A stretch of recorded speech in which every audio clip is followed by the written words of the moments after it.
So I'm writing a fantasy romance book, and there's this really cool thing happening with one of my characters that I want to talk about.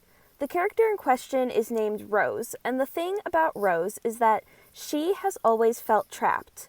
Both of her parents died when she was a preteen, and she's been raised by her abusive stepmother, who, because of the laws in my fantasy world, a woman belongs to her parents until she gets married. Or like in her stepmother's case, if she's already been married. And so essentially Rose's stepmother owns her. And of course that makes Rose feel trapped. But then also, even in her healthy relationships, Rose is the middle child. She has a younger sister named Daisy who's about 5, and so if Rose does something that Daisy doesn't like, Daisy makes a fuss about it. She's a child. She shows her emotions. But also, Rose's older sister, Lily, they're about the same age, but Lily is older, and they're best friends, but Lily is the one calling the shots. And so Rose wants to do things that Lily doesn't always agree to. And so Rose just has spent her most formative years feeling like she doesn't have a say in life. But the really cool thing is that all of a sudden there are these men coming into her life. There's both her sister's husband, Luke, and then Dimitri, who is the man who falls in love with Rose.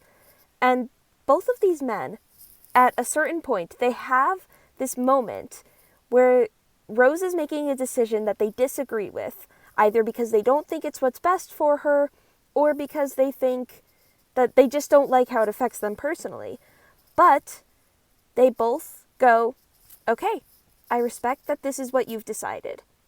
And this is so cool because not only does it make Rose feel grateful to them and makes her love them more, this allows her to grow and mature and become her own person, because also at this point of the story, she is separated from both of her sisters for the first time in her life.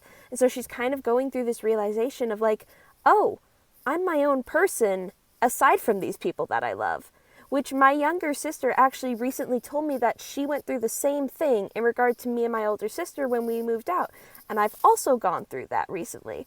And so I just think that that was really cool because I wasn't planning on it, but it was coming out in my writing. And I also just love that, like, this is a great example that my characters are showing of being non-toxic masculinity.